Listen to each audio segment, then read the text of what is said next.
What is going on, guys? It has been a minute since I've done a live, so long that I actually have glasses now, and apparently this camera that was working just a second ago, uh, I guess it doesn't want to work now. Let's try it out. Let's knock off some of the cobwebs.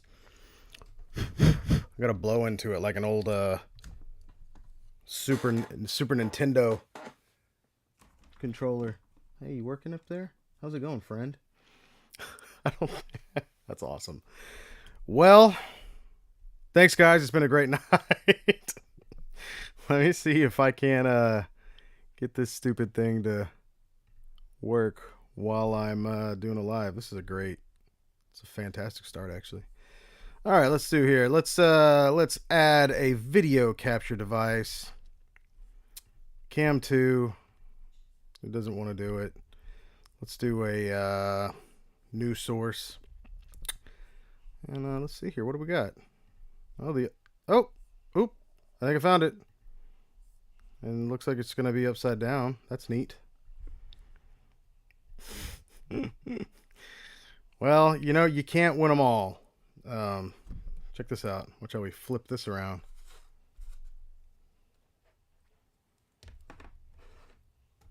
There, that's pretty good, right? That's basically how you do that. I can't believe I was testing this out just a second ago to see if this would work, and it did work then. But there we go. We'll just play around with some stuff real quick. Wonder if we can flip this fella around here. Do a little dicka-dicka-doo. You know what I'm talking about? Do a little magic on it. How's everybody doing? I'll let some people get in here, get comfortable. Grab a snack if you want. I mean, that's up to you, really, if you want to do that or not. Bop. Oh, that's 90 degrees. Hang on. Let's math for a second. Like I said, hope everybody's doing good. Hope everybody's healthy. Oh, for the love of mother. I think I flipped that thing all the way around. Here we go. All right, we're going to do 180. Bop. There we go. Back at it. Let's stretch this out and let's get to it. Oh, freaking did it. I don't think I did it right again. Hope everybody had a good time tonight. Hope everybody actually had a safe Halloween. No, things can get a little crazy out there sometimes. So hope everybody's doing good. Hope everybody, like I said, was safe, had a safe one. And today I decided, it was actually the other day, I was floating around on Amazon, and I noticed that there was a pretty good, really good price for old Bishop here from MEZCO. And I've turned down a few people who asked me to fix this figure. And the reason why is because A, I didn't own it, and B, it was I didn't feel like messing with it at the time, honestly. And I don't know how long it's going to take me to fix, or if it's going to be a bigger issue than it's really worth. So, we grabbed Bishop, and I guess luckily I had the exact same issue that everybody was asking me about. I was looking at this figure. I got him out of the package, and this thing is freaking awesome. Like, I really like this figure. I'm super excited. I'm so excited, actually, about owning him now that I jumped on to do a random live, just for you guys. And I think what I'll do is I'm actually going to record a tutorial on this. It's going to be a weird one because, honestly, I wanted to do this new series that I just threw up there called What's Wrong, where I don't actually know what's wrong with the figure yet, or actually how to fix it. What's wrong with the figure is that his shoulders are stuck. These shoulders under the cloth are stuck. You can see here. Look at that. See how that arm's just bouncing back? Everything else on him is actually pretty decent. These ankles feel like Gen 1 MEZCO, so that's pretty disappointing, but It is what it is. Most Mezco collectors have no issue with these. These boots. They're not the worst because at least they have a slight hinge in them. But you guys know what I'm talking about. If you've got like any of those older Mezcos or like these size Mezcos, you know about these ankles, and oof, they're just. I mean, I don't know. I don't know why they kept doing this. Anyways, the point of this video is the shoulders. So they're stuck inside. I don't believe I have just a random Mezco lying around that I could show you how these are built. But essentially what's going on here is you've got a shoulder that has a disc in it with a peg, and that peg is going into a cup, essentially, and through the cup and into the into the body. It's a really weird. It's kind of over engineered, honestly. So that's what's going on right now. Is these pegs that are going into the torso up top, is they're stuck. And I've seen this actually on a lot of Mezco on this body. This is not an uncommon issue. However, this is pretty. It's pretty crazy to see both of them stuck on the majority of these bishop figures. So what I want to do tonight is figure out how to fix it. We need to fix this. We need to fix them, right? So let's figure this out. I'm going to start recording up here as well. Like I said, if tonight's a success, I want to go through, edit this footage, and make a nice little tutorial for people to follow along with. And yeah, let's get with it. Okay. So first thing what we're going to do here is do a little intro for that tutorial. What's up, guys? It's Bill Maru from Bill Maru Toycanics here, and today I want to show you how to fix the Mezco Bishop. I want to show you how to fix these shoulders. The problem here is that the shoulders are stuck, and I'm going to show you how to basically get them unstuck. So let's get into it. Basically what I want to do here is let's go ahead and remove anything unnecessary. So these hands can go away. This pretty great head sculpt can go away. I really like the hair on this. I'm usually like a fan of the bald bishop, but this hair actually looks pretty sick. I mean, so anyways, let's figure out how to remove some stuff. This is kind of the fun part. Also the scary part. I actually got this figure specifically to show you guys how to fix it, if we can fix it. So the issue that we're running into right now is we've got all of this. We've got like, there's just so much going on with this figure, and it's pretty cool. Like I like how these shoulder pads are attached via this elastic. I think that's pretty sick. I think the figure looks freaking dope, honestly. But this right here is terrible. And with these being stuck, and with these pegs, with these pegs being so thin, all it's going to take is for me to pull this arm up, and that peg's going to snap. And man, that's not a fun repair. It's straight up not. It's just not a fun repair. So here's what we're going to do. We're going to remove this. We have to remove this this torso piece right here, because honestly we're gonna have to apply a good amount of heat to this figure. Unfortunately, something that we also might have to do, and this is not what most of you are going to want to hear, is we might have to remove some of this fabric, and that's the worst part. And that's honestly why I turned a lot of these down in the repair process, because I was like, man, I just don't feel like sewing that up. It's not really that hard. It's just tedious. It takes a little time. So you know, it's just kind of one of those things. Do I have the time to do it? And you know, what is the process looking like? So what I'm seeing right here is we got a little waist section here. I don't know if this belt has a clip in it. Like I said, what we're doing today is we are figuring out how to fix this bishop. I just opened him up. Literally, the box is right there. I just got him out of here, and I wanted to see, and I was messing with him. His legs were good, and then, of course, I touched those freaking shoulders, man, and here we are.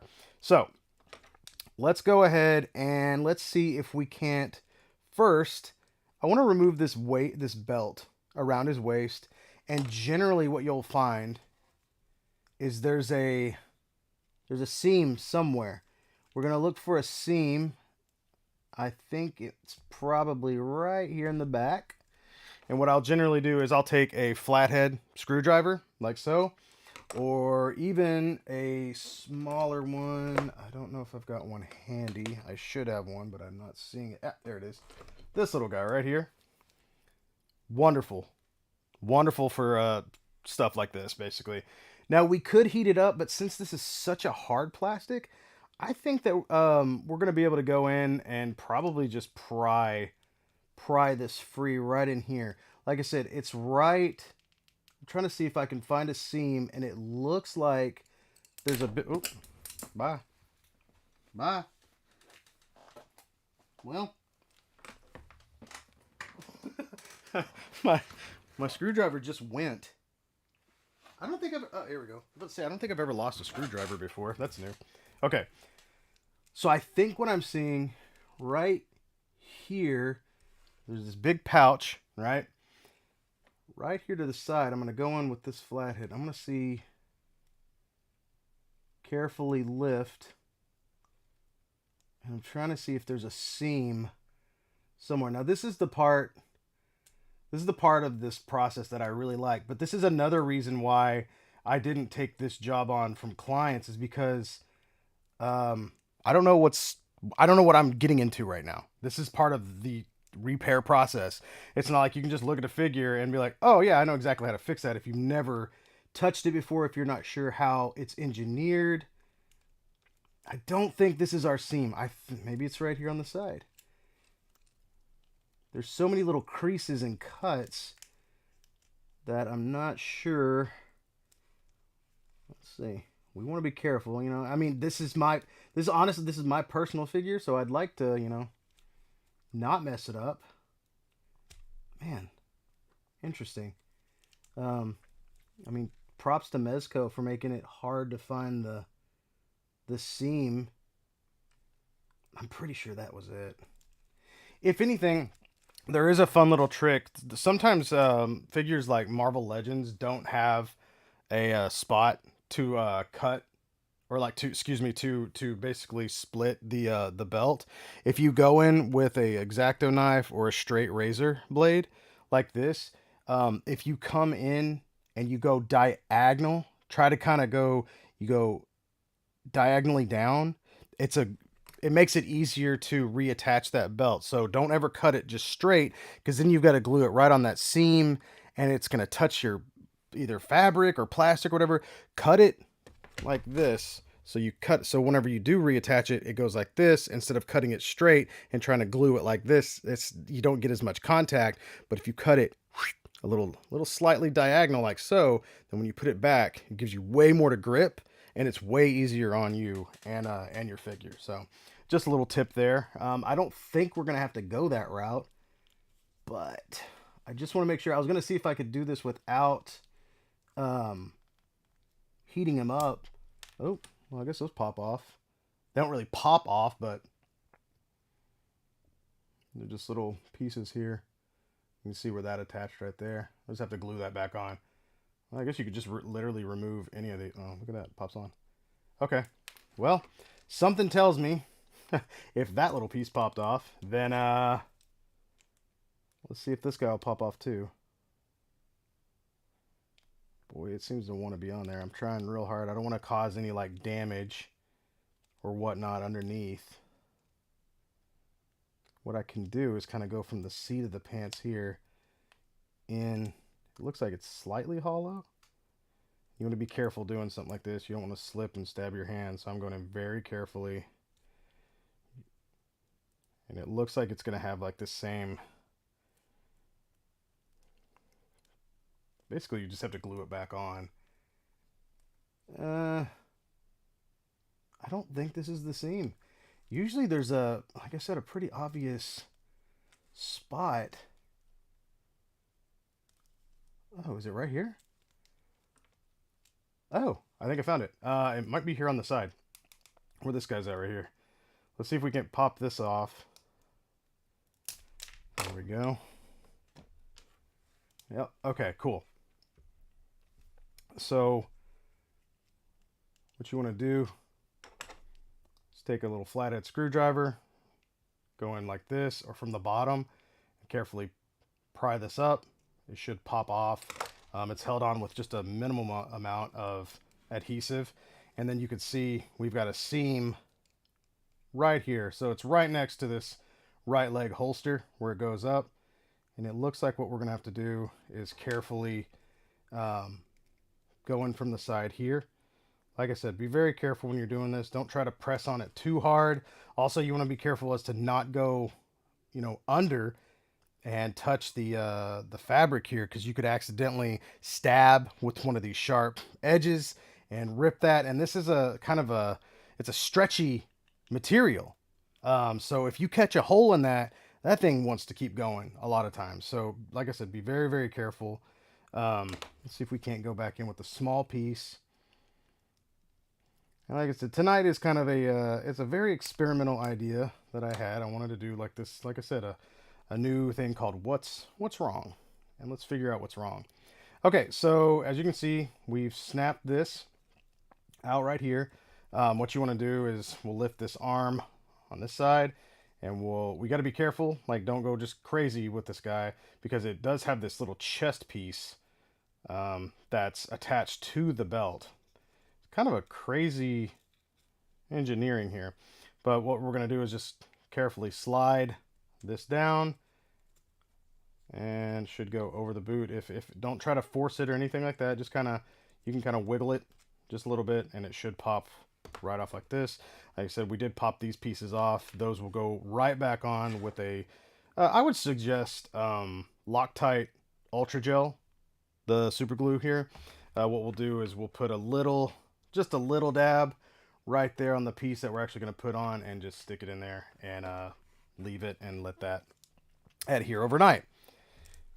All right, cool. Let's stop that video real quick.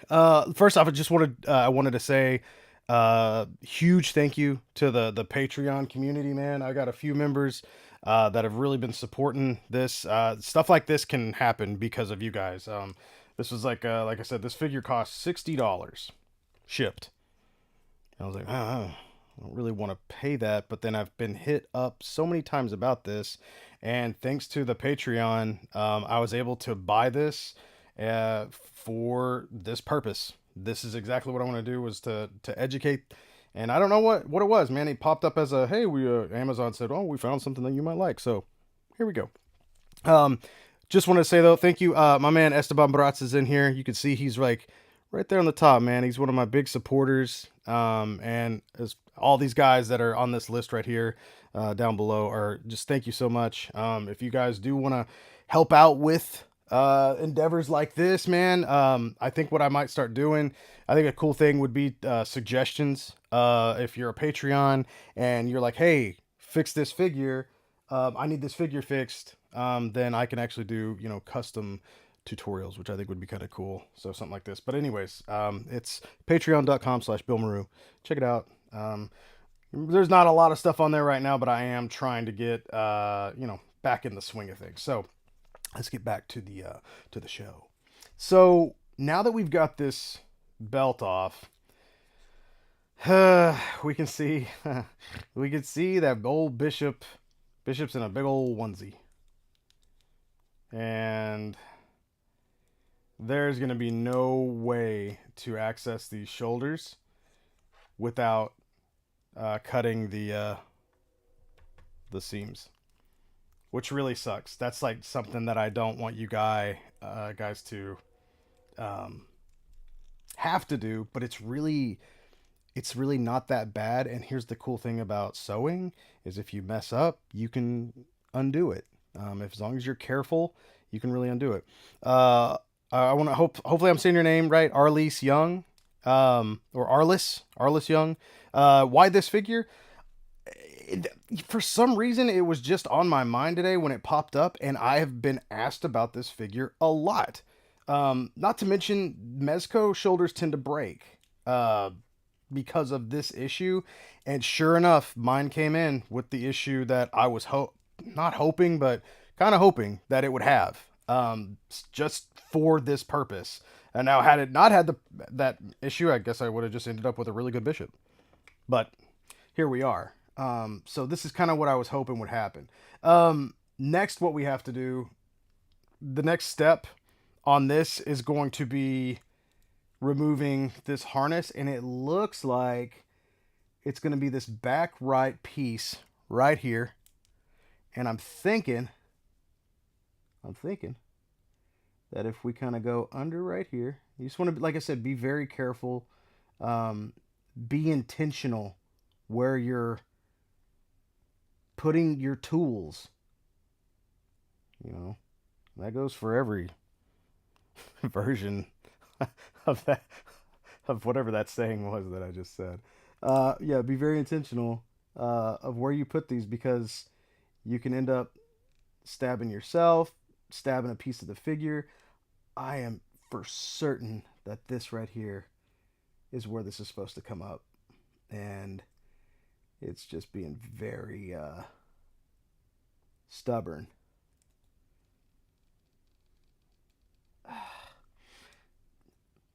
Let's do something safe. Let's heat this up real fast.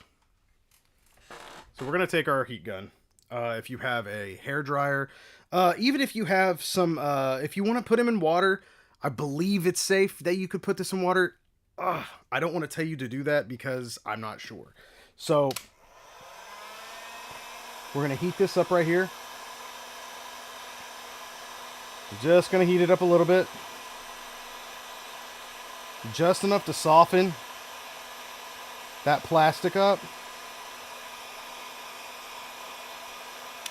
Should be enough. These guys work really fast. You got to be very careful if you're using a heat gun. They operate quickly. All right, so you can see already that this is kind of soft. Soften that up, and it's starting to go. Get back under there. Whoops. There we go. As I thought. You can see right there. There's like where the adhesive was. Another thing that we'll do is we'll put that back on, and we'll glue it to get that back on. So let's go ahead and start. We'll go ahead and remove this now. I think we should just be able to pull this over the neck, because like I said, the cool thing about these shoulder pads is that they've got elastic on them. It's very cool. That's a clever design. Man, I think that this shirt, it looks like, oh man, I think some of the adhesive leaked through right here and got onto the fabric. This must have happened during the factory, because it's not stuck on the other side. It's only stuck right here. Well,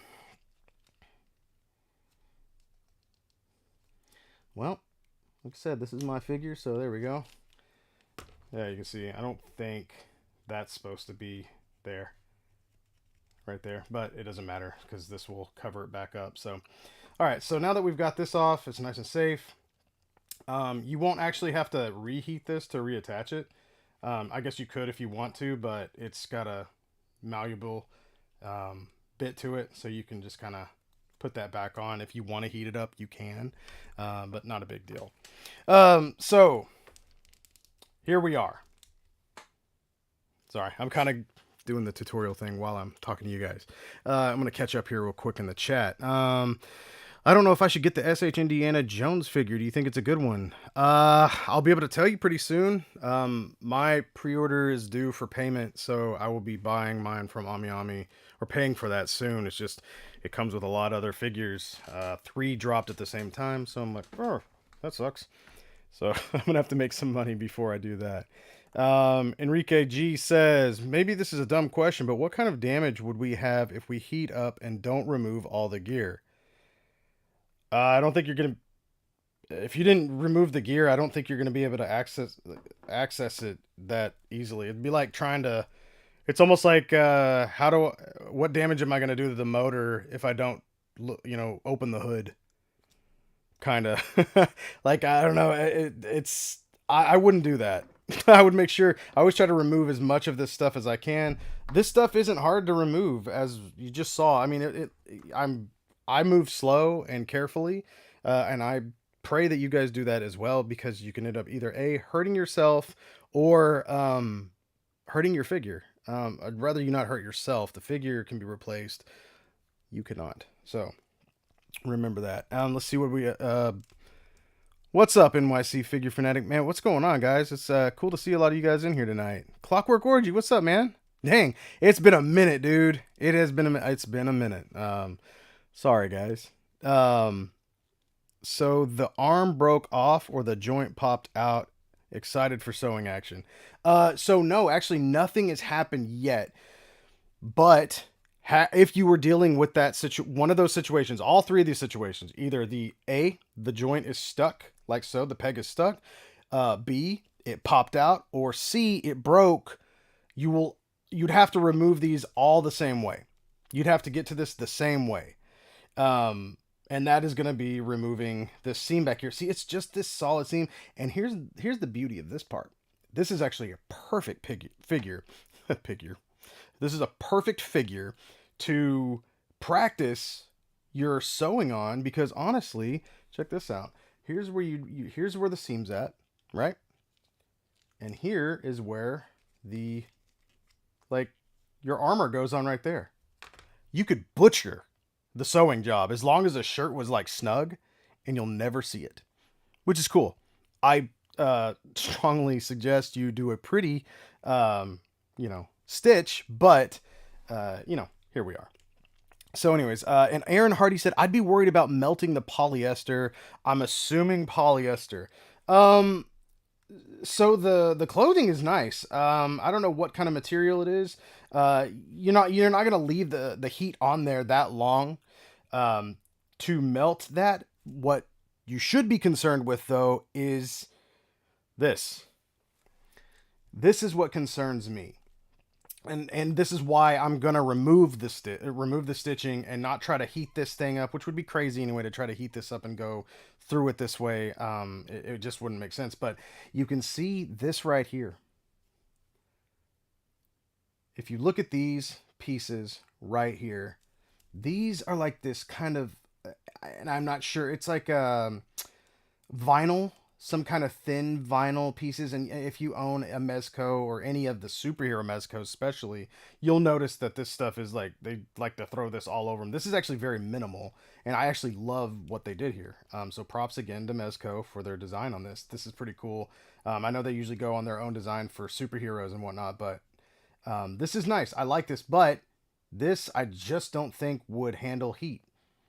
Not a lot, at least. And I'm not about to like mess around with that. So what we're going to do instead is we're going to remove some stitching back here. And the cool thing is about this is we don't want to remove it from the top. You don't really have to remove it from the neck all the way down. What we're going to do is we're going to open up a little stitch right here. And then we're just going to kind of open up a seam. And what we'll do is we'll be able to put this over the shoulder, heat it up, pop out the arm, and then we'll be able to pop the arm back in. We'll be able to hold this down so it's not getting in the way, and then we'll pop it back in. This is a big tutorial, so hang on. So, it's like I said, grab a drink or whatever you want to. Grab yourself a nice milk or tea. I don't know. That's weird. All right. I'm going to show you how to remove these stitches. So let me grab my sewing stuff. I think it should be down here.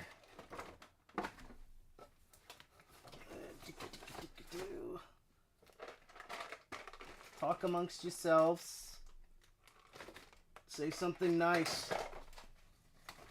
Tell me something good that happened today. Tell me the best thing that happened to you today. That's what I want to see in the comments. Or this week. Tell me something awesome or good that happened this week. Something positive, something that you just were like, yeah, that was cool. That was a good thing. I'm glad that happened.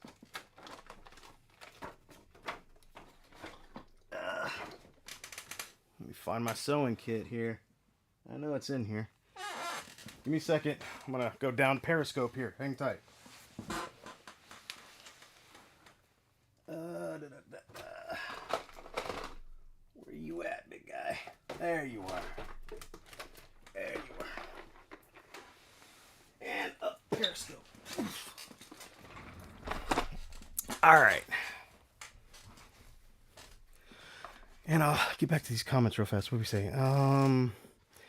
There are glue undo liquids. Yeah, but they are messy, and they don't work as well as you think they would. That's my experience. Do you like Mafex? I love Mafex. Yes, I do. I very much love me some Mafex. Okay, so this is like a lesson on getting over your fear of cutting into that material. Essentially, yeah, that could be it. Anybody here order the Nightfall, Bane, and Batman? Wait, did Bane come out? Did Bane... Huh. When did Bane drop for pre-order? Oh, let's see. Did that happen? Please tell me that didn't did that just, if it just happened, that's pretty good news. If it if that happened a while ago, that's not going to be good. That's going to be tough to get. Something tells me that's going to be one of those figures that kind of hard to get. You know what I mean? I'm not seeing anything here. Am I tripping right now? Am I not reading right? It's always funny when you go to Ami Ami. It's just like a bunch of anime girls.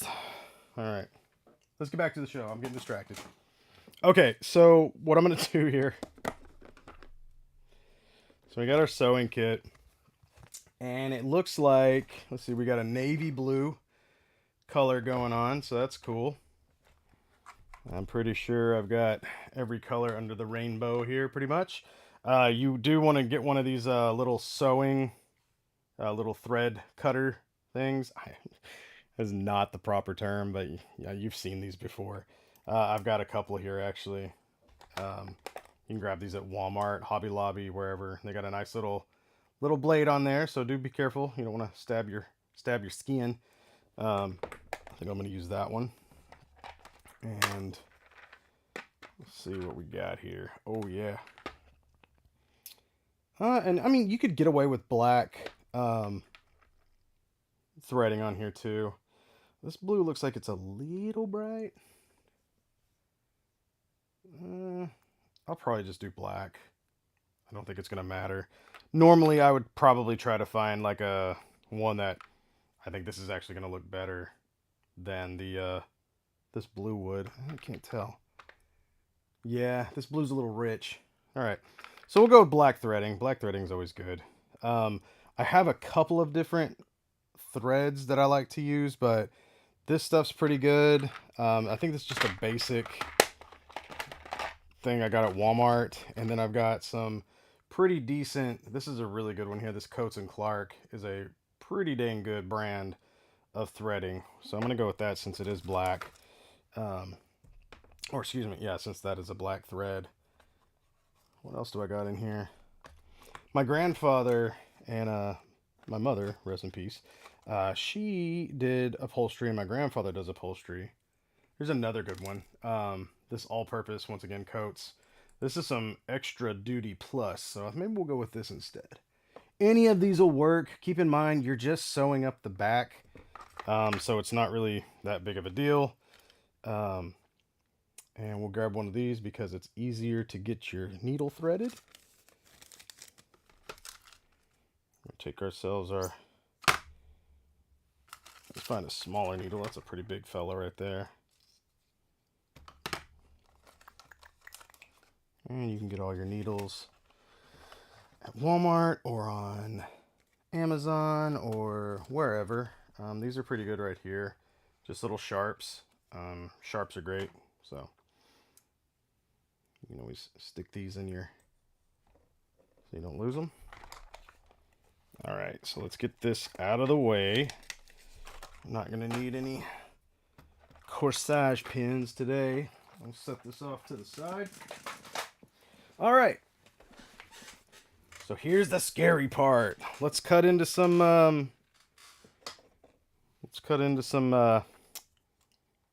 Some threading. So what I like to do, personally, is I'll grab a hold, try to tighten out or stretch out the back here, basically. And I generally will start from the center. Now, what you want to do is, you want to find the threading. You don't want to cut the fabric. Okay? So making sure. Oh, we talk about spaceships. Ladder stitches work. Yeah, man. This is super easy, dude. Super easy. There's actually a really good tutorial on YouTube. What I'll probably do, what I definitely will do, is I will link it in either this description, or if I do a tutorial on it, I will also show his off. It's such a good tutorial, and it's very simple, and he just kind of shows you what to do. It's very, very easy. All right, so like I said, let's find a thread.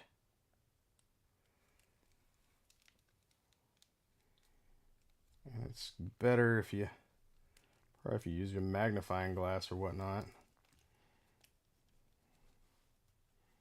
Like I said, we want to make sure that we catch a thread, not the fabric. So take your time. It's not going anywhere, you know what I mean? This is why I don't like working with springs too. It wants to pop out of your hands. There we go. So there we got a nice. So now our stitching is cut. Look at that. All right. So just like that, pops open. And they've got like a double or triple stitch up here at the top of the neck. So it's not going to go past that. Also, they've got another stitch here, so it won't keep going down past the seat of the pants. So that's pretty cool. So here's what we can do right here. This is a solid piece, so this is pretty convenient, honestly, for this. What we can do, I believe, is I want to say we might be able to pull this over the neck. Let's give it a shot, right? It's not your figure, not right now. So let's see. Let's see if that works. Oh yeah. So technically, you can heat up the neck and pop that off. And I'm considering doing that while we're here. It's just gonna make everything easier. Yeah, I'm gonna do that. Like I said, I'm all about making things easier. I mean, if it takes a little bit of time. My motto is the impossible just takes a little longer. I adopted that from my grandfather, and he's right. Sometimes when it seems impossible, what you need to do is step back, take a breath, think about it, and then do it. That's kind of all there is to it. So we're going to heat this up.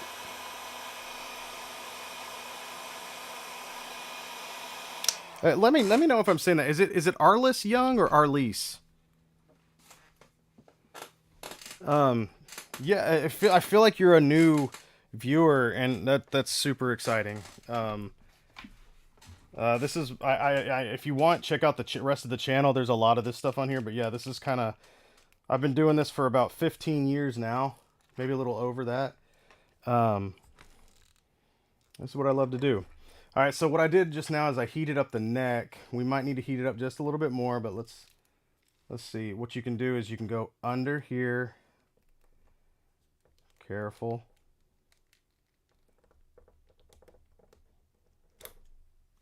Oh, weird.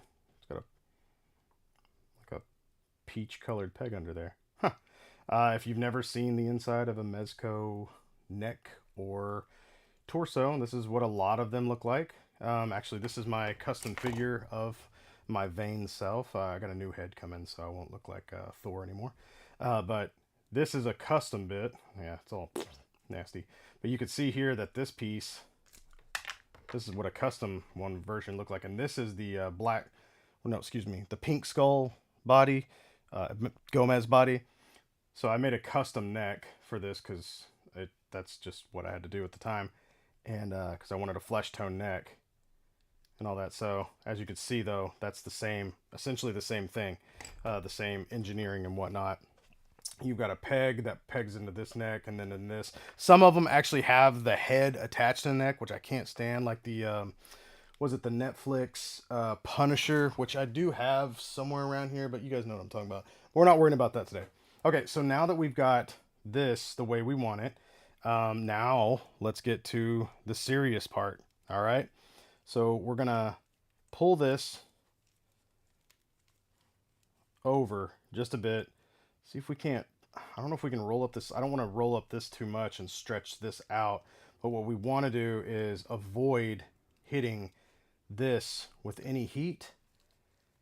Okay.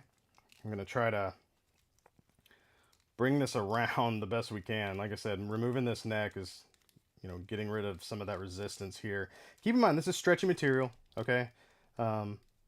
You're going to be okay. It's not going to stretch out too much. Now, whenever you are dealing with something like the vinyl that's all over it, that's where this gets very, very complicated. You heat that vinyl up, like I said, and like Captain America, for instance. One of the earlier Captain Americas, the classic Captain America, he has all the scales all over him, the little rubber stuff like that. The heat will take that off, or stretching this, they pop right off. I fixed one of those for D Amazing years ago, and I was like, dude, this stuff's gonna come off. He was obviously cool about it. He's like, that's fine, bro. I was like, all right, thanks, man. I was not okay with it. I was super upset. But anyways, so now what we're gonna do is we're gonna heat this up, and I'm gonna show you the issue. Okay, we're gonna heat this guy up. Once again, we're going to grab the heat gun. Again, you can soak this in hot water if you'd like. The torso is it's a softer plastic. So this is kind of a tough one to get to because it's in pretty deep. But since it is such a softer plastic, it does give us the benefit of, you know, being able to heat it up and being able to essentially manipulate the plastic a little bit, and it'll, you know, reshape if we add heat to it, which is really cool. All right, so what we're gonna do is since we got this heated up, and see how the plastic is soft right there. You can see it kind of giving way. What we want to do is we're gonna come around carefully with your thumb, kind of hold on to that arm, okay? Just kind of gently pry this out. And if it's just not going to go, you might have to come back in with some more heat to heat it up. And that's what I might have to do here. So here's a fun thing. You see how crazy this looks? Do you see that that bend? So watch this. This is pretty neat. I got to use a little more heat, so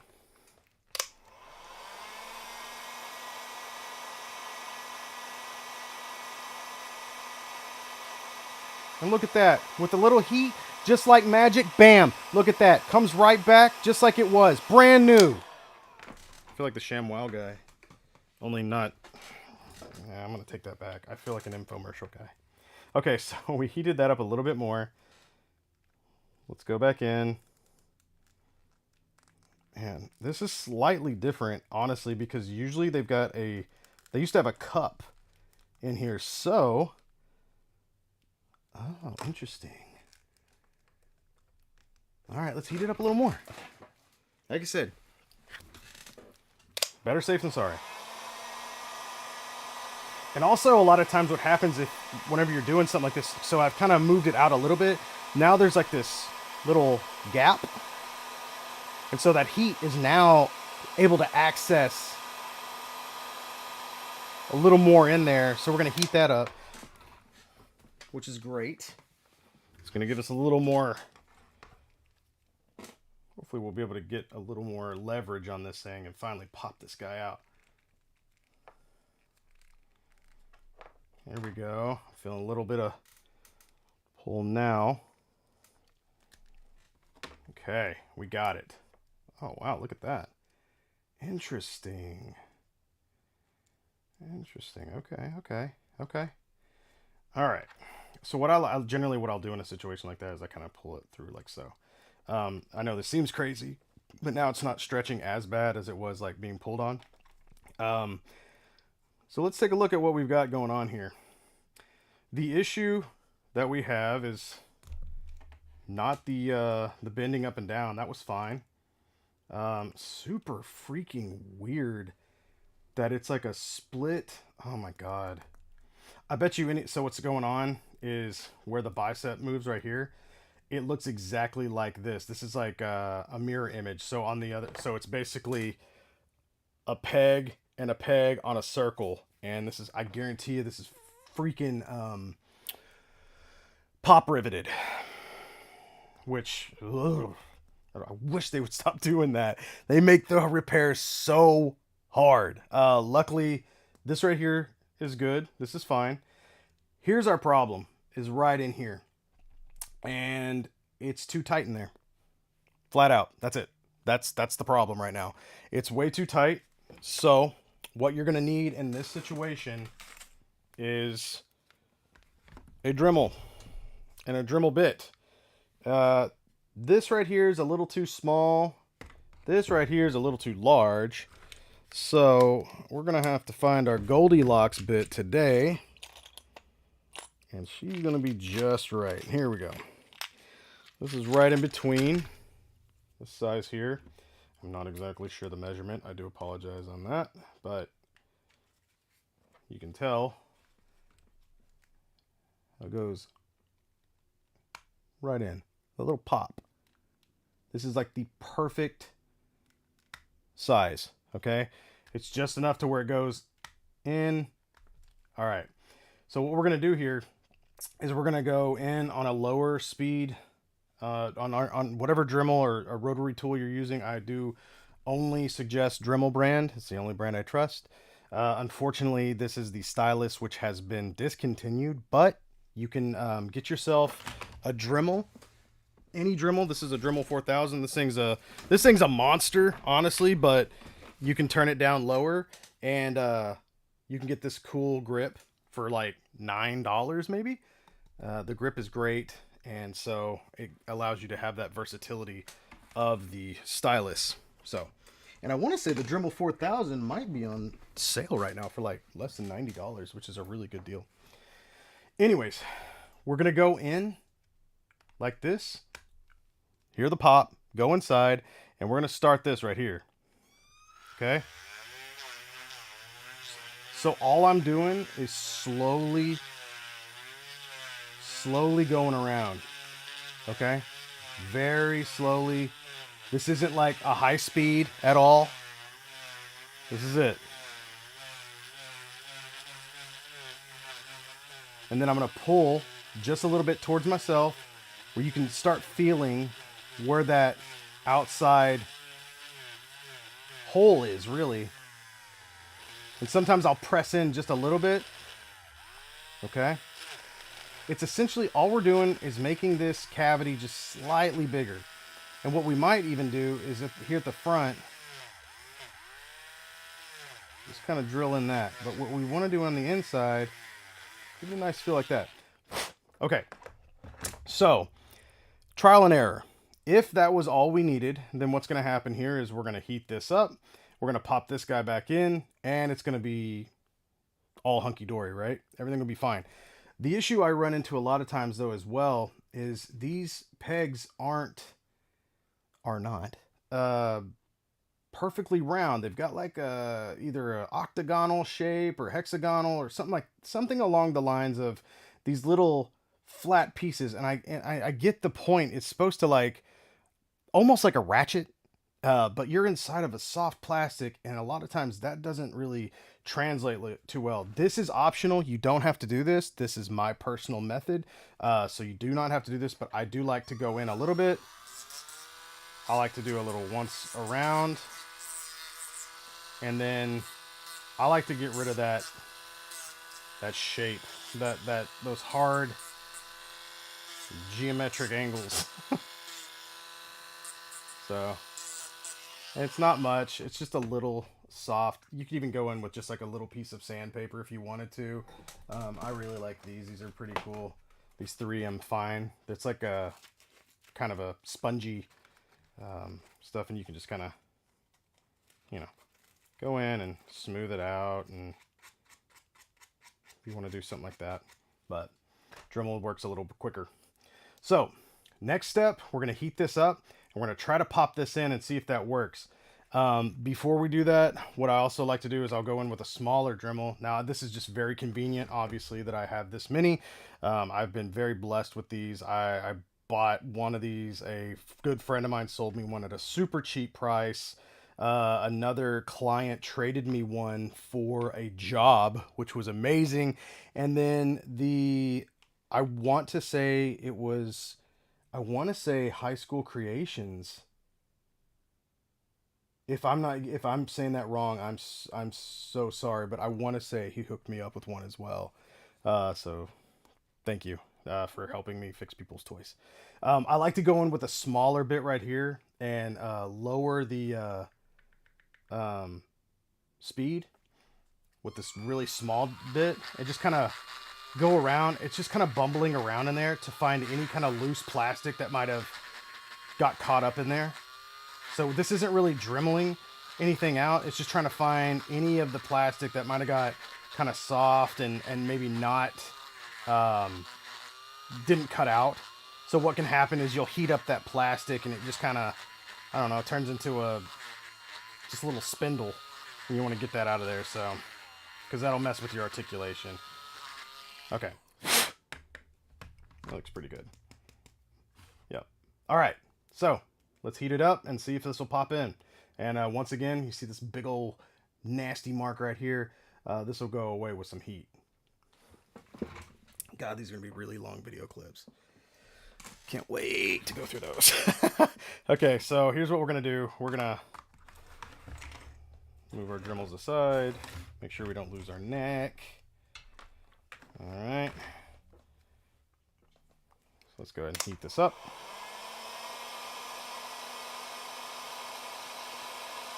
And now we have full access to the peg cavity here.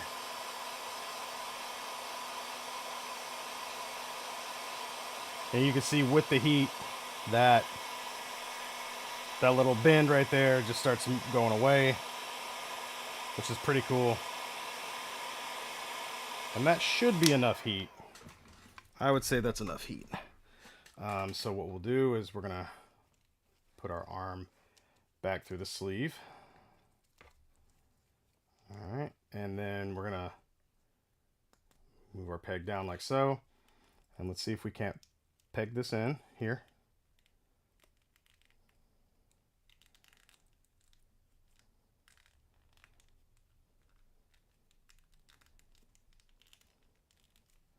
Okay, so now it's all the way in. And let's see how this works. Oh yeah, it's great tension there. Not only that, even if you got it just like slightly too loose, not like if it's crazy loose, then you're gonna have to go in and probably use like a super glue trick or something like that. Like put some glue around the peg that if you dremeled that too much, or if you dremeled the inside too much, and then you can allow that to dry and then pop that in there, just like I did with the Plunder Strong tutorial on my channel. If you want to check that out, I guess that's a plug for my channel on my channel. Anyways, so here's another thing though you want to make sure you check out.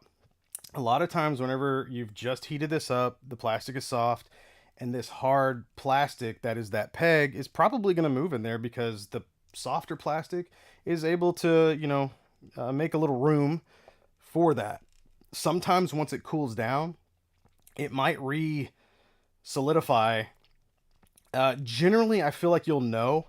I say that because I've been doing this for so long. But what you want to make sure is you don't feel any like, you don't want to feel it like give you any pushback. So you can see here, it's a nice, easy, I'm not having to push, and then it goes. If you're doing that, man, you're gonna run into trouble. So this feels very good. It should feel very smooth. Like I said, if it does feel, if you're getting any like looseness, you probably dremeled away a little too much. That's why I like to go in very small and steady. If this was if this was still too tight, I'd heat it up again, pop it out, and re-dremel. It's a trial and error. It's not a race. This isn't some game show or anything. It's just you fixing your figures and doing it correctly and carefully.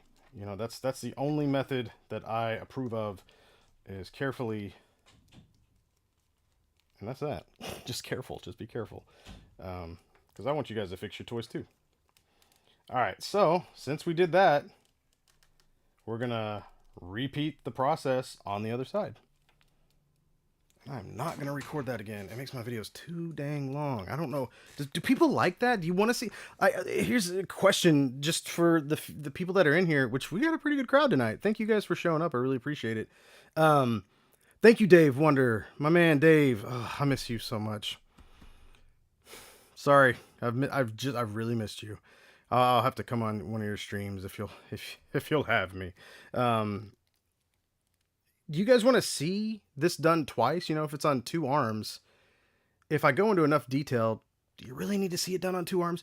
I put up a pretty petty post video on here that was like how to pop in an arm, because there were some comments that basically were people like, you didn't show the most important part, putting the arm back on. It was like, I walked you through the whole thing. All you had to do, I was like, all right, just heat it up and pop it in. And they're like, how do you do that? I'm like, it's the same way you took it out. So I showed that. But with all that being said, I was pretty petty on it. Do you want to see it twice? Like, is it too much? Like, you could just rewatch the other one if you wanted to. You know what I mean? Like, you could just go back and watch the other one. But anyways, just an idea. So, all right, let's go ahead and let's do this one. If so, I'm probably going to record it anyway, just in case. All right. So, same process. We move the shirt over. We're going to heat this up.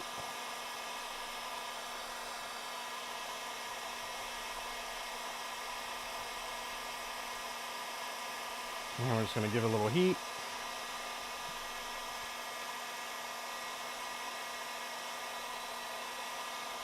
You kind of want to go around it a little evenly if you can. Like I said, we're pretty fortunate with this figure because he's got just a regular blank cloth soft goods. All right, so we're probably gonna have to go back in again, but let's go ahead and we got this heated up. Once again, take a flathead screwdriver here, and I'm gonna go in from the top, because I go in through from the top and I try to get against this like hard plastic, this piece right here, because that's what I want to push out, because otherwise, oh wow, look at that. Wow, that one really came out easy. Nice. Oh, wow. Something tells me this one's not going to be as bad then. That's great. Wow, that's really great. Also, some of the heat might have transferred over from a second ago. It's because it kind of stays, it'll stay warm. But yeah, so let's go through the process again while we've got it going. We're going to take our Goldilocks bit here, the one that's right in the middle. And we're going to go ahead and pop that in. Oh yeah, you can actually tell that like there's not as much pushback, so this one must not be as bad, but it still was stuck. So like I said, I like to push in just a little bit, and then just work my way around. You don't go crazy in there. Just kind of feel around the walls basically, and then come towards yourself just a little bit on that, basically the other side of the hole of the wall, basically. And then I like to kind of go in and I make this like little bowl shape kind of right here, just around it. Just makes it easier for that peg to go in. All right, I think that's going to be good since, like I said, this one wasn't as bad. as the other one. We're going to go in with our small, low speed. Find anything that's in there that needs to be cleaned out. And you'll see like little pieces, kind of just real tiny pieces sometimes falling out of there. Some of them actually might get stuck to the Dremel. Not a big deal. All right. And then, once again, optional. This is my thing that I like to do. Is I like to get rid of those hard angles on the peg itself. And then I like to go once around, twice, a couple times. And since I showed this as an example and I used it, I'm going to do this on this side too, just in case. It's a really good way to like clean off the peg too if there's any excess like stuff hanging out. So that's always cool. All right. Yeah. Okay.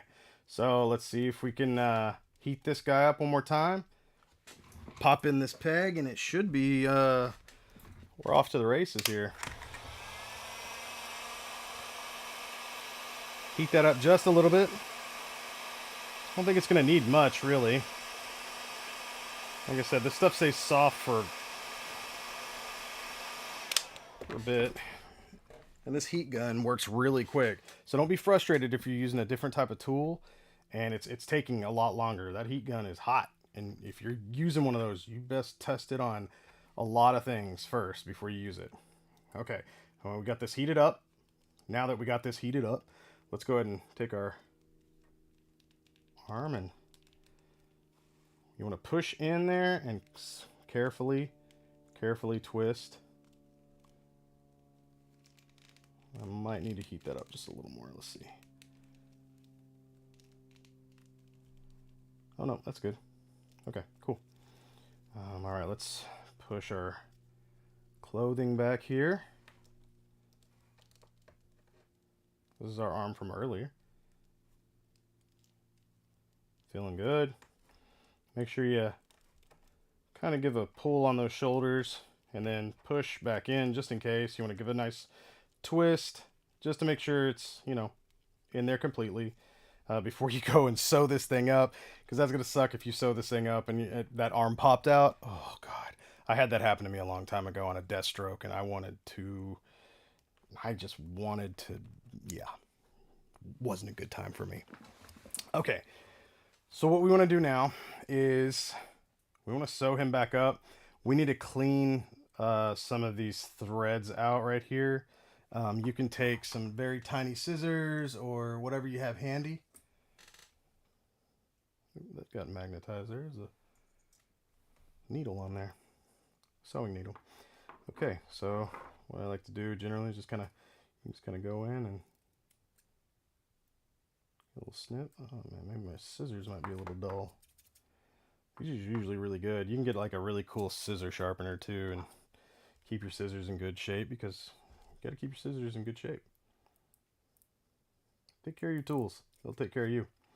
Okay, so now that we've got our little pieces kind of cut off of there, you can also use your little tool there to kind of go under a lot of times if you need to, and it'll take, you can see like it'll take some of the extra threading away if it's still under there.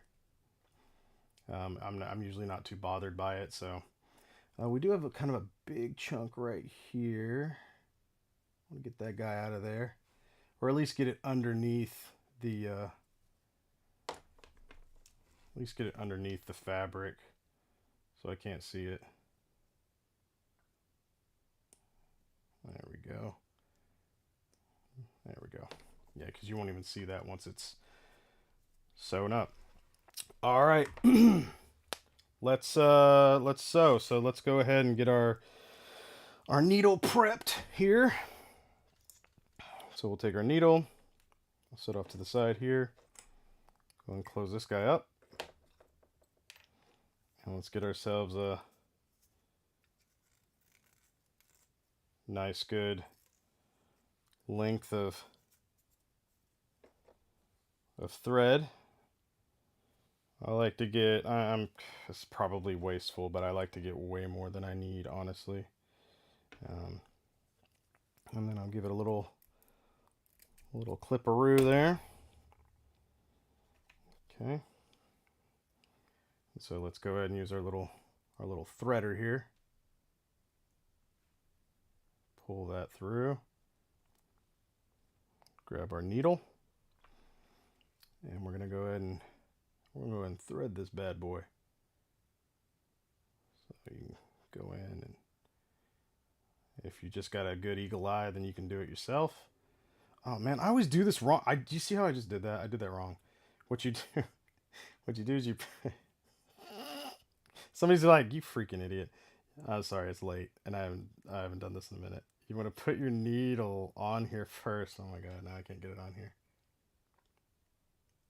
Put your needle on first. Oh my god, that's so stupid. Put your thread through. And then just pull up with the needle. Stupid. Sorry. Do I ever worry about breathing in plastic? If it's gonna get that bad, I wear a mask. Um, Such as resin casts that put off a lot of dust and whatnot. Um, yeah, you have to be very careful around chemicals and whatnot and stuff like that, especially if you're using a lot of super glue. Um, it's very smart to wear a mask and also gloves. I do have gloves that I will wear whenever I'm dealing with certain things. Um, so yeah, always use your best judgment when utilizing those certain tools. All right, so let's go ahead and get ourselves a nice little knot in here.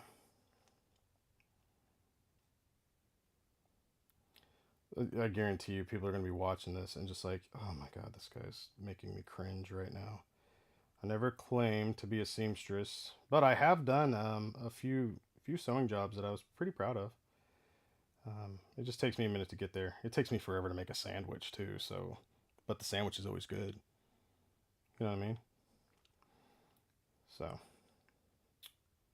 let's go ahead and do another. I like to double knot these guys just to make sure. Triple knot. Just knot it up. I don't want this thing to come undone when I'm in there. You know what I mean? So. And hopefully I'm going to remember this properly. I do believe. I want to make sure I'm doing this correctly. I probably should have practiced this before I went to teach you guys. But let's see what happens. We're going to learn together. Okay, so let's stop that real quick. I want to say that we go. I believe it's from the inside going out, and then the outside going in, and then we repeat that process. So we'll start kind of low here, and you want to go, you really want to like try to get as close as you can in here, right? I believe that's correct, because you want to hide your knot here at the beginning. So we want to go, you're going to be moving laterally as well. So get real close to this edge as you can. And we're going to go from the inside. So we went in. We're going to go out. And then I'm going to make sure that this little piece of thread right here is not in my way. So I'm just going to kind of push it down. Okay, so now we've gone from the inside, that went out. That little thread came back, you little jerk. We'll get rid of it. That's going to bother me. I just want to make sure that that's out of the way. I don't want to get it caught up on anything. Okay. Once again, from the inside out. What's going on? David Rodriguez Jr., my man. What's happening, dude? I am. We fixing a bishop here. Okay, so we went from the inside out. And then we're going to go Let me just double check and make sure that I'm telling you correctly. It's not just as simple, I don't believe. I think you can go from the outside in, or we go from the outside in on this side. Basically, we'll be moving up laterally. I'm not the perfect. Let's see. Let's just give it a shot here. Let's see what happens. No, you know what? I'm not even going to play that game. I'm going to double check this for you guys. And while I'm at it, I can tell you that really good tutorial. And like I said, I'll give him. I'll definitely give him some credit. I've got this saved, but I just want to make sure that I'm not telling you guys incorrectly. And let me just double check before we get completely into this. I know I started this correctly, but I just want to make sure. I just want to make sure. Okay, let's see here. Watch. Okay, so this guy's name is 609 Collector. 609 Collector. He's got like 2,000 subscribers. He deserves more. He has 3,000 views. The saying was, "This is so good." He deserves so much more on this. And he just goes right into it, man. Now he's got a curved needle, and I tried to bend my needle a few times, and they just snapped. So maybe I was just doing this incorrectly. But anyways, this guy is like really good. I don't want to play any of his footage because I'm not a reaction guy, and I want to make sure I give him credit, and I want you to go watch it yourself. His camera's a little shaky, but he says that's on him. But let me just double check here. See what we got going.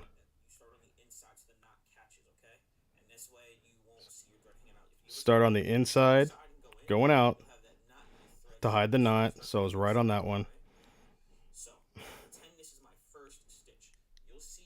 This guy's great, man. 609 Space Collector. Freaking awesome guy.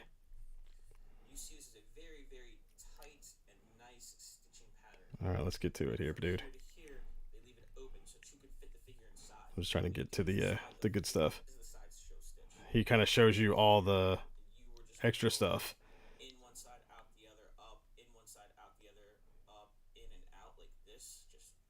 Give me a second. Yeah, he's telling the wrong stuff. Okay, here we go. So about 2:58, 3 minutes. That's where it starts.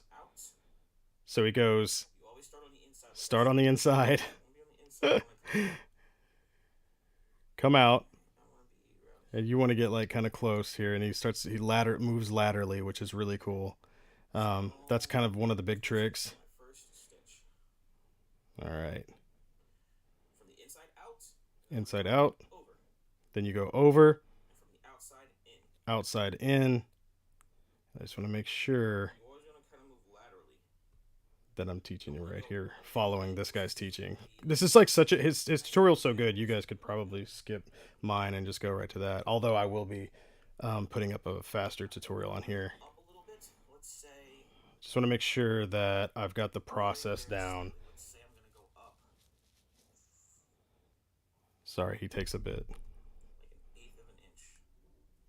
Okay.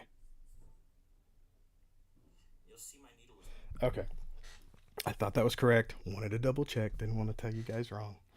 Okay, so we've gone from the. Let's go and record this. So we start on the inside to hide the knot, and then we're gonna go. So pretend this is literally your first stitch, which it is mine. You're gonna go over, okay, and we're gonna go. Basically, you want to go like laterally. So we're gonna move up just a little bit here into this threading, and we're going to go from the outside in. I want to make sure that I'm nice and tight on this one. You don't want your threads to be too far off, okay? So make sure we go. There we go. Watch your thumb. Get yourself a thimble if you need one. I almost always stab myself. Also, be careful whenever you're pulling your thread. Don't let it get caught on the feet. It happens a lot to me. So I went from the outside in just now, right? So what we're gonna do on the same side, on the exact same side that you just came out of under here, we're gonna go back in. All right. So kind of pull that a little snug. All right. And then we're gonna go right above where this is coming out. Okay. We're gonna go under here. If I can get the dang thing to work. We're gonna go under. Ooh. Make sure you're not like overlapping your thread or anything. So kind of keep it down. We're gonna go under and out on the exact same side. Remember that. Okay.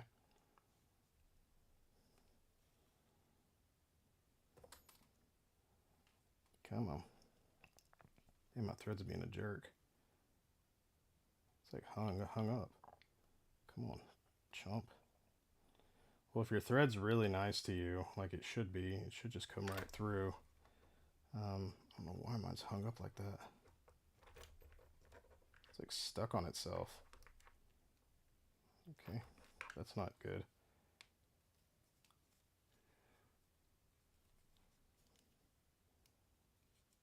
So let me double check.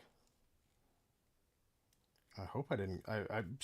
So what can happen too is you can get that. If you're not careful, you can get your own thread like hung up in itself, and I might have done that like a dummy. But so you start on the inside, you go out, you go over. So over and in, and then under and out. So, what's up, Grumpy Cricket? But man, I feel like I already like. Let's see. I'm just gonna keep going. Yeah, because I can tell that like my thread right here is loose. I'm sorry, guys. I don't know what I ended up doing there, but well, it seems to be pulling just fine. Oh, there we go. Oh, something was snagged. I don't know what was snagged, but it got snagged. Okay, cool. So, back on track. So now we're going to go, since we just went under and out, then we're going to go back over to our opposite side, to the other side, and remember, we're going to keep moving just a little bit higher up. And we're going to go over and in from the outside. Yep, see, watch that leg. This is what I'm super bad about doing this. Super bad about doing this. Don't let your freaking stuff get all tangled up or anything like that. I'm just so bad at sewing. I shouldn't be teaching you guys this. Okay. And then on that same exact side, once again, right above where you just like went over and in, you're going to go under and out on the exact same side. Okay. And you want to keep it nice and clean, nice and close as well. Okay, so we're going to go under and out. God, it's stuck on the shoe again. Maybe I could do this. Maybe I just push the legs out. That's probably better, huh? All right.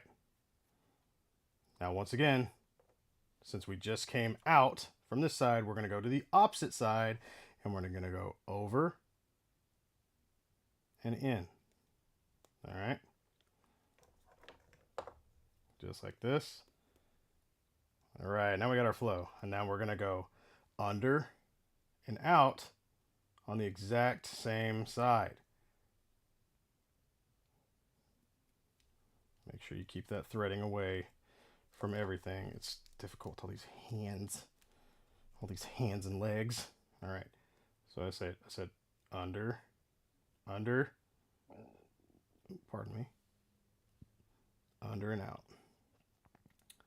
And this is going to be your process for a minute now. I like to try to get as close as possible. This threading can actually be pretty, you can space it out fairly far, but I just don't like to do that. So we just went under and out.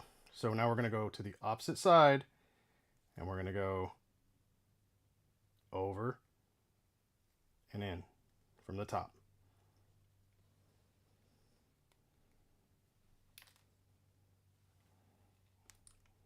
went same side. We're going to go under and out. Okay. I'm just like not confident in my threading a lot of times, so you'll see me just kind of like, I need it to be perfect. Okay, so under and out, and then once again, over, and then to the opposite side. Oh, geez, I think I just went through the back. Ah, somehow I caught that piece right there. Holy smokes. Oh, I hope I can get that out. Oh, no. Because they're like, you numbskull. Well, like I said, this is a learning process, man. I think if you, it's like anything. There we go, it came out. And you can actually stretch that back in. Okay, cool. And that was what? Over and, okay. So let's go under. Keep your thread tight. And if you do this correctly, you could tighten that stuff up and you won't have any issues near the end. So yeah, here we go. Under and out. And then over and in. And you're going to do this over and over and over again. Over and out. Or over and in. And under and out. This is why I charge more on doing MEZCO repairs. As you can see why. This is now it's kind of on me for being a sloppy, start here for trying to get this right. But I wanted to make sure that if I was going to teach you guys, to teach you right and not jump into that.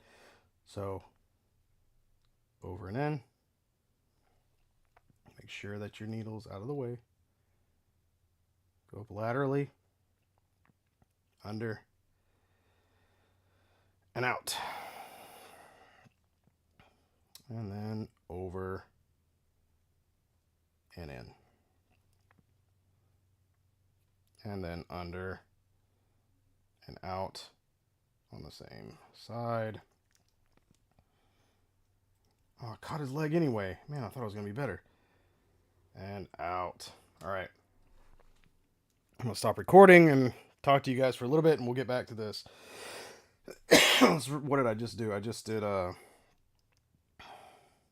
under and out, I believe. Wait, what did I just do? Yeah.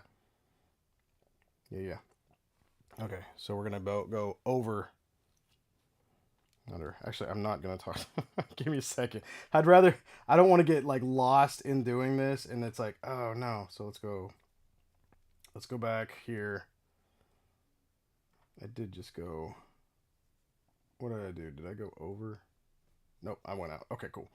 So we'll go over. Yeah, I think even if you like kind of messed up a little bit, you're not even going to be able to notice it. But, most of us like to keep it clean. So over and in. We're almost done, actually. And under and out. Man, we're so close to being done. This is awesome. It's really not that bad, I guess, but jeez, man, like having to do this, I don't know. It's not really, like I said, it's not hard. It's just, it's very tedious. Gosh, especially when these stinking legs keep getting caught. How whenever I take every precaution, and then you get like these, like the knife here. I'm like, come on, stop. Collaborate. All right, so that was under already. Oh wait, what did I just do? No, that was over. Okay, let's go under and out. I'll get to y'all's questions in just a minute. I won't leave y'all dry, okay? High and dry. Okay, let's go ahead and go over and under and out. It's best to do this in one setting, honestly, and try not to take a break when doing. I mean, if your hands are hurting, please take a break. But I would try to make sure that you got some time set aside, focus this. And if you got to get up and move, keep a notepad nearby. I always keep a notepad. Like if you had to run out or something like that, put the last thing you did on here. It's like right side, under and out. You know what I mean? Like, I don't know how you would do a mini sewing machine on here because this is like so. I don't think so.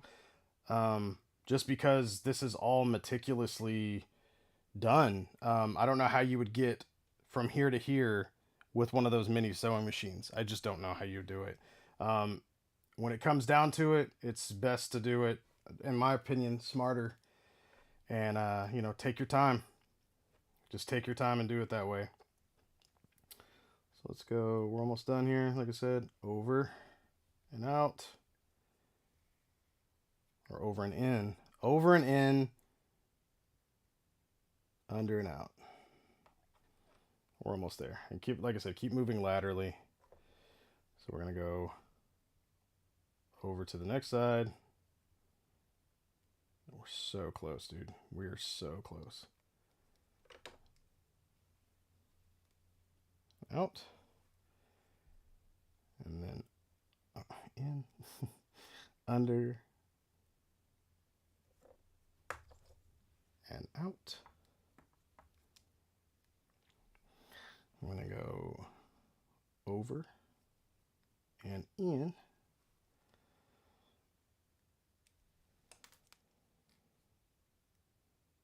Oh, there we go. Cool. And under and out. There we go. And we're just going to keep going. We're almost there, guys. Thanks for sticking with me if you did. And I really hope you guys learned something. Under. There we go with our under.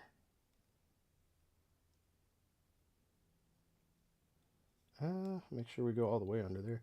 Sometimes it almost looks like you can kind of stick that in there and it's like, oh, got caught on something.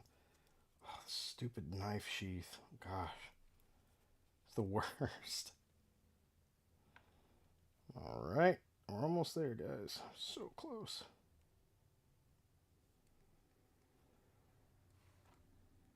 Oh man, it's so fulfilling too whenever you like pull a thread tight and it like seals that like gap that you're looking at. You're like, oh man, maybe I made that too wide. It's like, nope, no, you're good.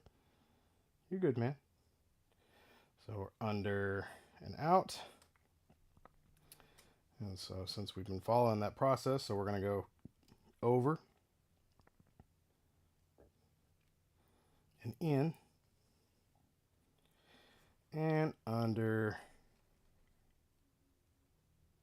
and out, and we're almost to the very end here where the neck is gonna, so we're gonna go, we might be able to go one more round here. Let's see, we might be able to just go one more over right here, and you can actually go up through the neck here, since we got the neck out of there, so we can go out and we'll watch this seal itself here. This will be really cool.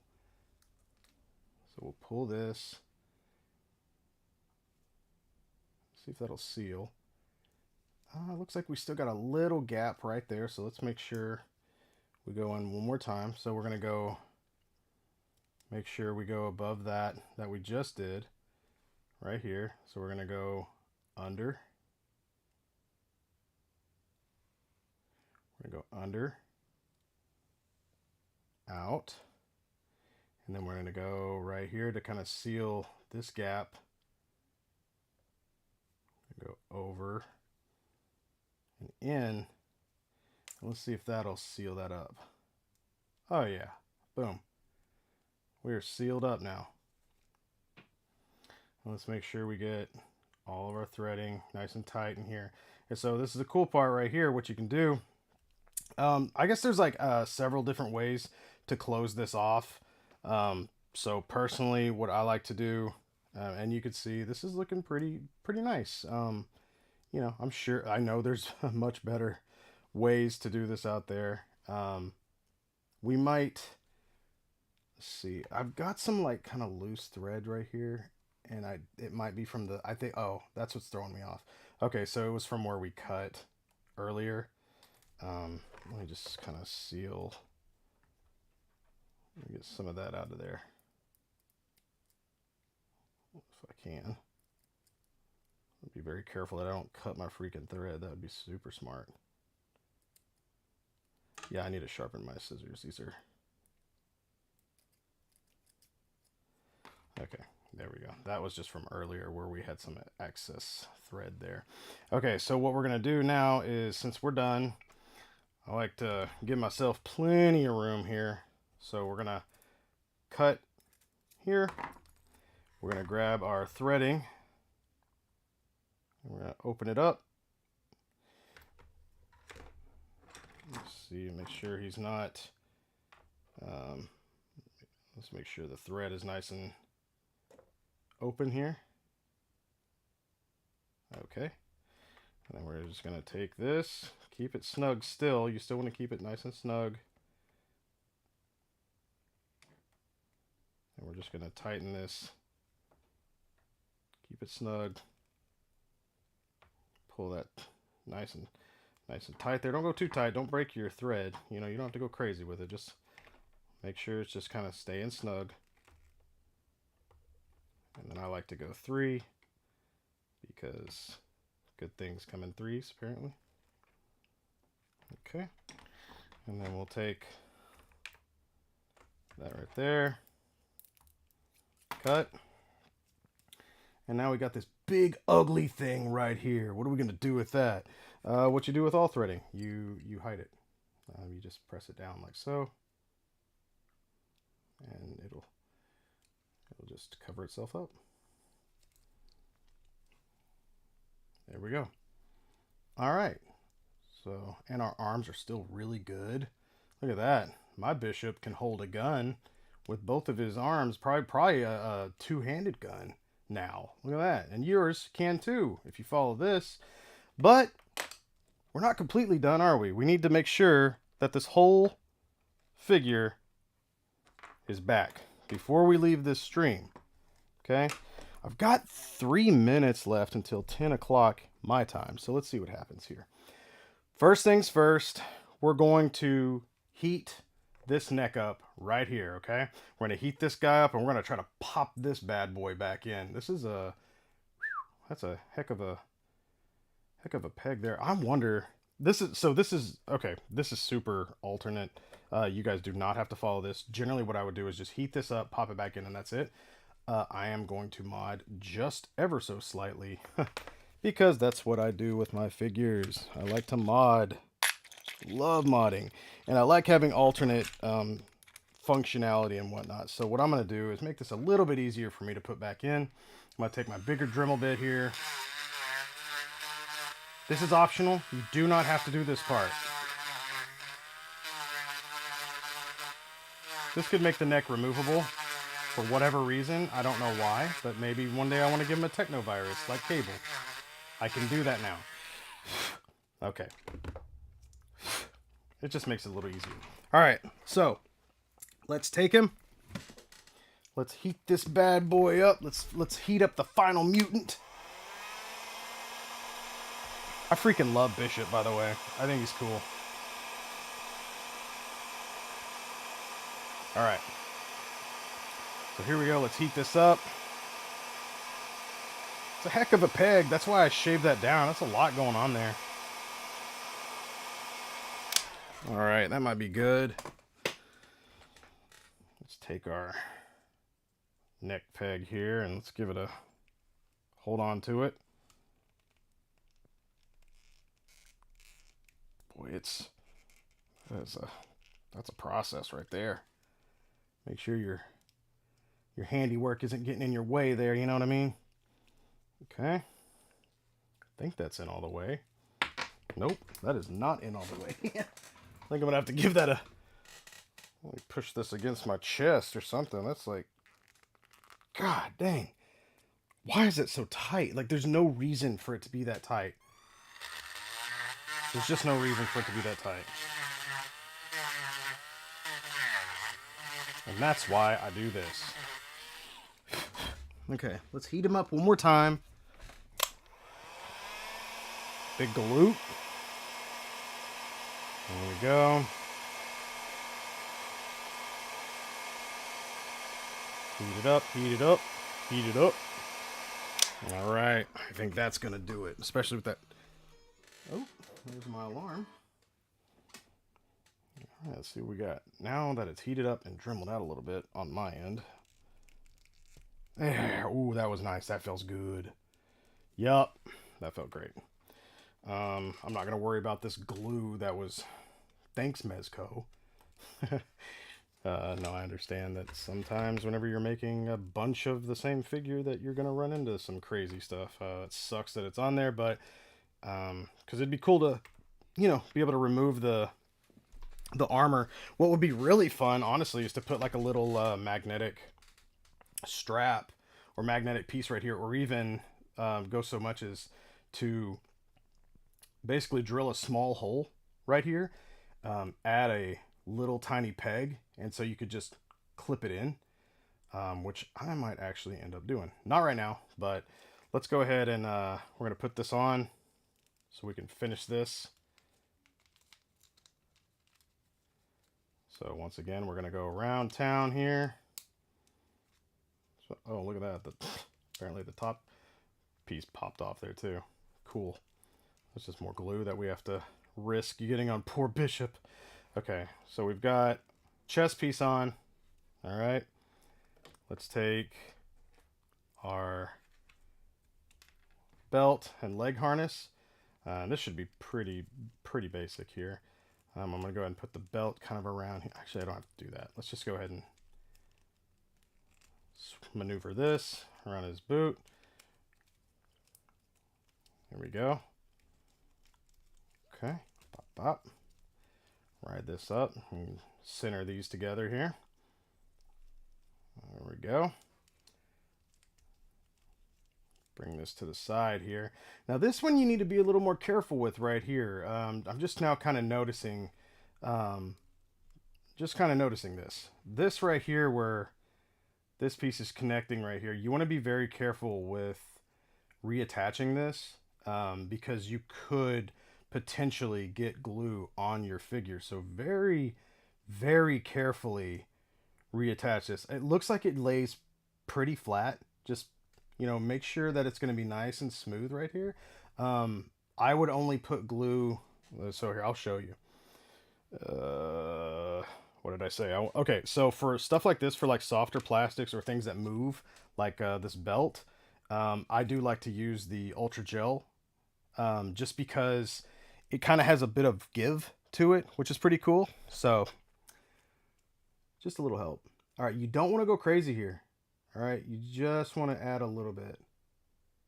And that is a little bit right there. And if that doesn't hold, then you can always put more on there. It's your figure, okay?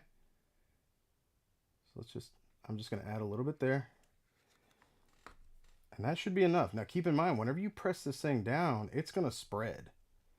So that's another thing you got to be very careful with. Let's make sure we got that lined up.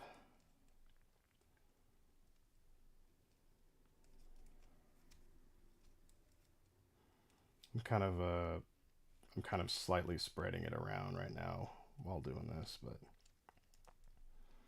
and if like you don't want to sit here and hold this thing, because I mean it does, sometimes it takes this a while. Personally, for me with super glue, I like to make sure that either I put a clamp on it and let it sit overnight. That's usually for bigger repairs. This right here should hold, but we'll see. It might not, and we might need to do something along those lines, but let me double check. We might be able to put a little more on there. I'm not sure. Just want to make sure we got this all sorted out before we get done here, because I don't want you guys to be like, well, how do you expect me to put this thing on? It was on so tight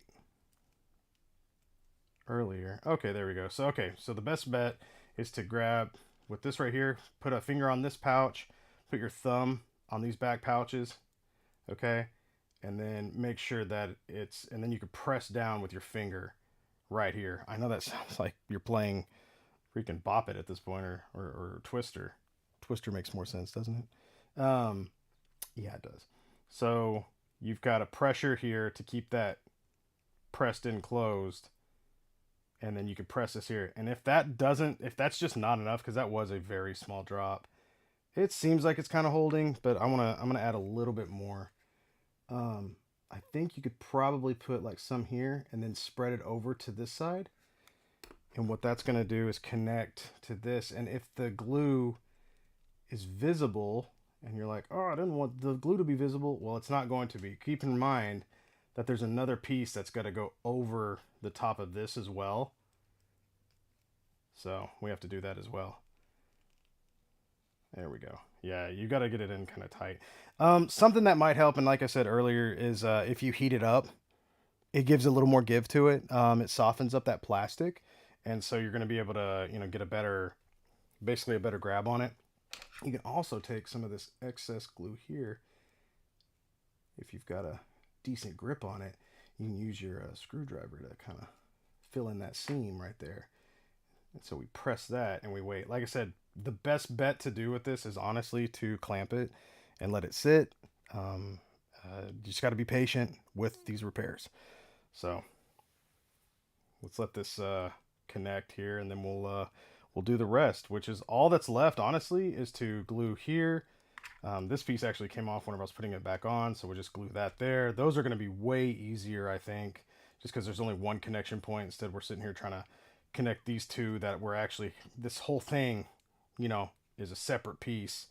And then we've got to put our little pieces on right here. Like I said, this right here is going to go, and luckily they key in, so you can see the shapes of the keys. So you can't mistakenly, put one on incorrectly. So bam, you've got that right there the whole time. There, you're good. So let's let this dry. It's kind of what it's like doing the tutorials. So it's going to be fun for like any of you guys that watch this whole thing live. Keep in mind, we've been a little under 2 hours right now. And how I'll cut this down probably to probably 15 minutes. The sewing part especially, because geez, that took forever. Sorry about that. I had to kind of refresh my memory as well. But yeah, so this is where we are right now, and this is kind of the crappy part about utilizing adhesives and whatnot. You're just kind of sitting here stuck like this. But what are you gonna do? There's no other really better options. Like I said, a lot of times good things come to those who wait. And that's where we are currently. But another really good tip, honestly, is to sand pieces before you glue them together, especially if they've got factory like paint on them, because they'll just adhere a lot faster. Yeah, I don't even think that's like that. I don't think it's adhering right now. Looks like it's just gonna come right off. Yeah, so a lot of times it works whenever you've got more contact points, because there's just not a lot of contact point right here. But if you let this sit overnight, or if you want, you can use a different adhesive. Usually this stuff's pretty dang good, but right now it's just kind of being a punk, and I think it's because it's such a small contact point. It will dry, trust me. It's just one of those things where, once again, you need to be patient, let it do its thing. It is a chemical, and chemicals can be very temperamental sometimes, but they end up doing their job. Oh, rectangular. My man Todd, what's up, dude? Oh, my man Todd. Yeah, he hooked me up with a really good. He's like, hey man, he's like, I was wondering if these would work for your repairs. He's like, I'm gonna order some. Oh my God, Todd, dude. I'm always looking for small eye hooks. If you guys are familiar with any of my work, you've seen me use eye hooks before. Look how much threading is on this eye hook. Oh, hello. Look at that. That's so good. I've never seen that much threading on an eye hook that small. So thank you, dude. Good looking out. Thank you so much. Man, I'm going to hurry up and wait. Thanks, spaceships. I don't know what I'd do without you. Yeah. So, anyways, this is where we are. So, I'm probably not going to sit here and wait for the whole thing. Just glue these back together. It's not rocket science. You just gotta clamp them. And if you're not familiar with clamps or anything like that, you can utilize what they call C clamps. You can utilize A clamps. Some stuff like basically what we have here. These have little movable tops. I also a lot of times what I suggest is you put a cloth in between your clamps. That way, it's not gonna you know dig into your plastic. So or leave any marks. Honestly, right here though, I don't think it'd matter. Not on this side, but is what it is. Like I said, you can just sit there and wait all day if you want. But honestly, if you were to do it, you'd probably need to take your clamp like this, and you're gonna wanna like, oh gosh, I'm trying to. It's all about the angle. Probably from the front, maybe from the side a little bit, something like that. I usually use a vise. Um, those might not be the best suggestions right there, but maybe something smaller, a little less, um, you know, so a little less aggressive. But so yeah, once this dries, like I said, you're done. That's literally it. That was the hard part. All of that was the hard part. Now for right here and this stuff, let me try this real quick. Let's see what happens. Since I suggested that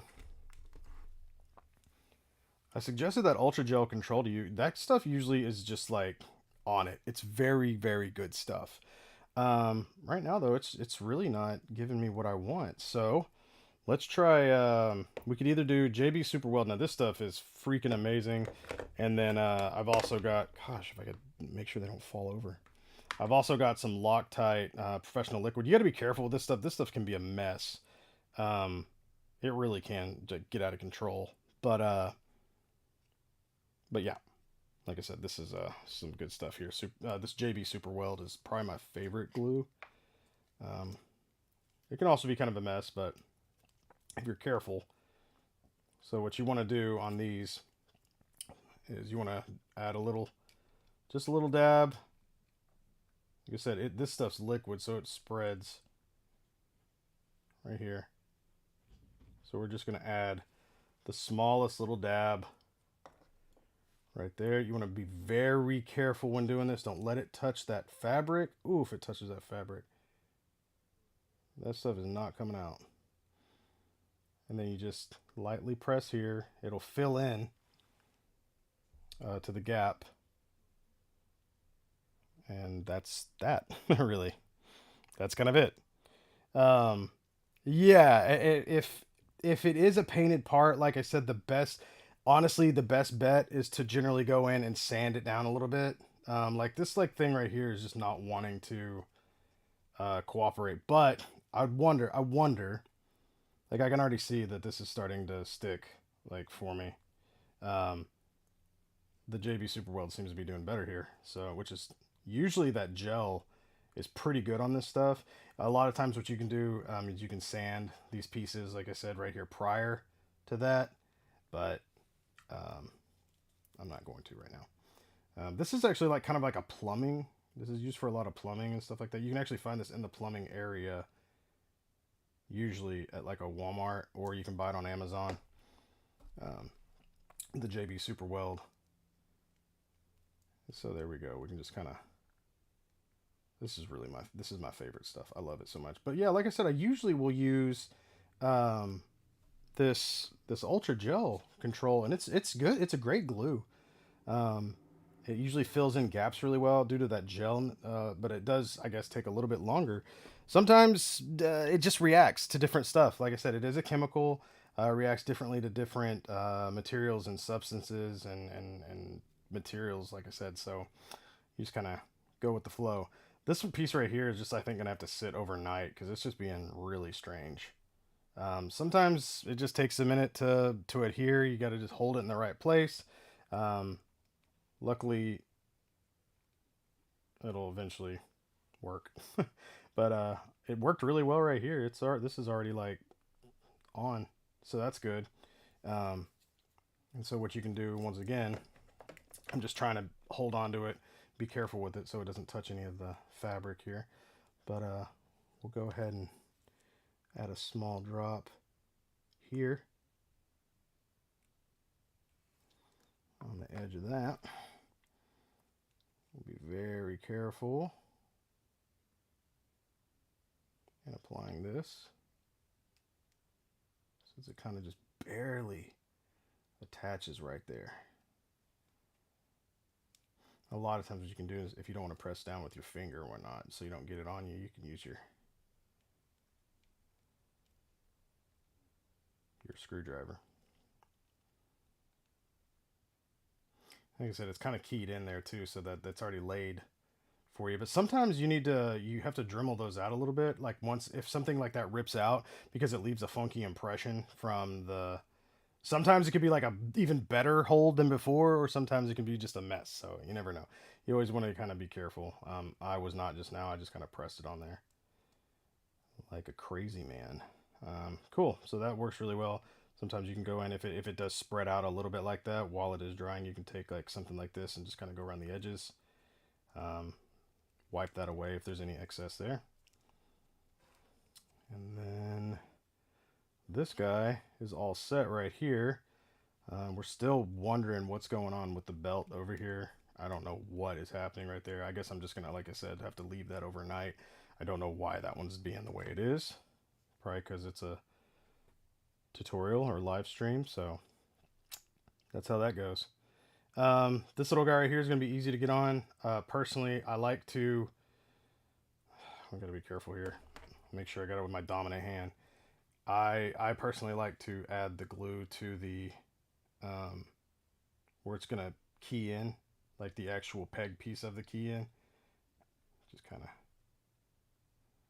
that way I know whatever this touches, it's going to glue on, like it's going to attach to that. So let's go ahead and find the key spot. There it is. I went right in. We're just going to let that sit there overnight, the way that is. And then once this piece dries, it's just being funky right now. It might be because I've got two adhesives kind of working against each other. I don't know. Once that dries, then we'll go ahead and we'll pop this guy on and we'll be all set. Just like we did with that just a minute ago. In fact, we could probably pop this on now. I don't think it's going to matter. And since the key is actually on the plastic right here, which I probably didn't even need to remove that before, but I think it's better to get all of the unnecessary stuff out of the way just to give you a clear path. So there we go. So that'll adhere.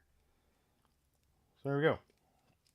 I mean, essentially, our bishop is set and good to go. You know what would work really good right here is either like a little magnet piece or like I talked a minute ago, a little peg that plugs in behind, which I might end up doing too. So I could, once again, the belt could be removed. This could be removed. All of that we did just now with the glue, we can pop that off and that won't matter. So, but yeah, that belt right there is just being funky. This is bothering me. I just want it done. But anyways, yeah, that's that. Let's we put him back together, and tomorrow this guy's gonna be a brand new man. He kind of is already. He's just gotta, you know, gotta drop a few pounds, I guess, so this belt fits. I don't know what's going on. Maybe he's got stress weight now from all this chaos. But yeah, that's it. That's how you do it. That's how you fix MEZCO shoulders. We figured it out. You know, we knocked it out. We did it. That's a sewing tutorial. That's a Dremeling tutorial. That's a heat gun tutorial. That's a lot of tutorials. I hope you guys learned something and enjoyed this experience with me. And as always, take care of each other, and the impossible just takes a little longer. Thanks. That was kind of the end of the tutorial bit right there. Yeah, I don't know why this belt doesn't want to attach, but it will. I think what I'll probably do actually is I'll take him and I'll set, since now it's starting to set a little bit better, I can set it in a vise like this. And I've got a mini vise over here. And I keep like little door stoppers, or excuse me, not door stoppers, furniture sliders, like the little adhesive, soft sliders that allow heavy things to be slid on either carpet or wood or whatever. And I put those on either side of my vise, and it allows me to vise things without it, getting squished and breaking or whatnot. Okay, so that's that. Thanks, Arliss. Appreciate you showing up, man. This is really cool to see some new faces out here. It's good to. Oh, God, my back just cracked. I was gonna say wipe the dust off, but I think it just collected more. Thank you guys for showing up tonight. Hope you, like I said, hope you learned something. This will be up for viewing, and then I'm gonna try to edit this thing soon and have that up. I've got a couple of other tutorials I want to do. I've got some big things coming up with some really cool people. And I think I say that every time, but I mean it. And like I said, if you want to be helpful and be part of the Toycanic Alliance, please feel free to join the Patreon if you want. If not, I get it. Not everybody's got money to spend. This channel's free. You can always watch this, but I do want to be putting up, there's going to be some special classes that are going to be going up on the Patreon. A lot of stuff is basically going to be, we're going to have probably 5 students per class, and these are going to be tutorials, and you can pay to join those. If you are part of the Patreon, then you'll get a discount depending on what tier you're in.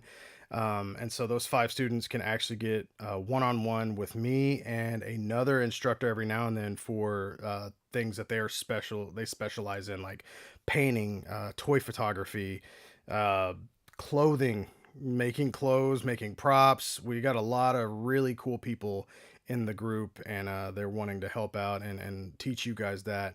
And then what will happen is later on that'll become public. That video will become public.